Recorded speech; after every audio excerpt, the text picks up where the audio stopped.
आशुतोष काळे यांच्या हस्ते भूमिपूजन संपन्न। याबाबत सविस्तर वृत्त असे की वैशिष्ट्यपूर्ण योजनेअंतर्गत नगर परिषदेतील बस स्टँड ते हॉटेल विरा पॅलेस रस्त्याचे डांबरीकरण करणे व लोकशाहीर डॉक्टर अण्णाभाऊ साठे स्मारक ते श्री जबरेश्वर मंदिर रस्त्याचे डांबरीकरण करणे या कामी भूमिपूजन सोहळा मोठ्या उत्साहात संपन्न झाला आहे। कोपरगाव शहरात 1.5 कोटी रुपये निधीतून करण्यात येणाऱ्या लोकशाहीर डॉक्टर अण्णाभाऊ साठे स्मारक ते श्री जबरेश्वर मंदिर रस्ता व 50 लाख रुपये निधीतून करण्यात येणाऱ्या बस स्टँड ते विरा पॅलेस खंदक नाल्यावरील नवीन पुलाचा रस्त्याचे डांबरीकरण करणे कामाचे भूमिपूजन आमदार आशुतोष काळे यांच्या शुभ हस्ते पार पडले। यावेळी कर्मवीर शंकरराव काळे सहकारी साखर कारखान्याचे माजी व्हाईस चेअरमन पद्माकांतजी कुदळे, माजी नगराध्यक्ष विजयराव वाडणे, महात्मा गांधी जिल्हा प्रदर्शन चॅरिटेबल ट्रस्टचे सचिव धरमशेठ बागरेच्या, राष्ट्रवादी काँग्रेस पक्षाचे पदाधिकारी, माजी नगरसेवक, कार्यकर्ते व नागरिक मोठ्या संख्येने उपस्थित होते।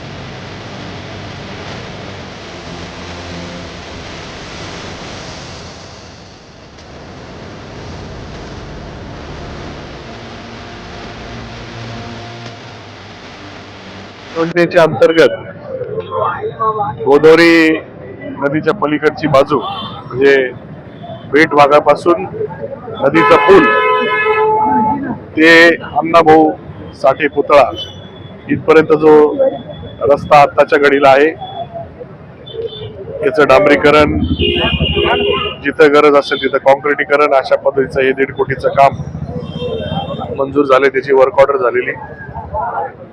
लवकरच हे काम चालू होऊन जे काही खड्डे वगैरे असतील हे सगळे त्या ठिकाणी भरण्यात येतील।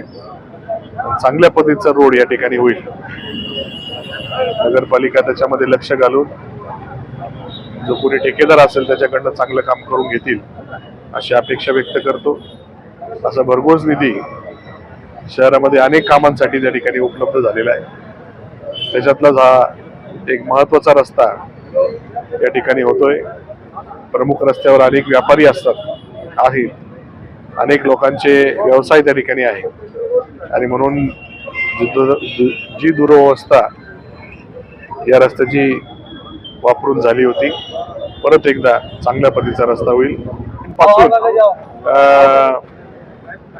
वीरा पॅलेस या हॉटेल पर्यंत जो साईडचा रस्ता आहे, आपण नवीन पूल एक केला, इतर सगळा तो भाग तिथं कधी रस्ता झालेला नाही, तर त्या भागाचं पण एक 50 लाखाचं काम त्याचं भूमिपूजन आपण करतोय। तोही रस्ता झाला तर तिथं चांगल्या पद्धतीने तिथं काही चिखल विकल होणार नाही। दुकानांसमोर एक प्लेन सरफेस, डांबरीचं सरफेस त्यांना त्या ठिकाणी मिळेल। काही गॅरेजेस आहे, काही दुकानं आहे। अनेक वर्षांचा तोही एक प्रलंबित प्रश्न होता, पुलाचा मिटला, आता रस्त्याचाही मिटेल। ते एक 50 लाखाचं काम आहे। अशा 2 कोटी रुपयाचं भूमिपूजन आज आपण या ठिकाणी करतोय। धन्यवाद।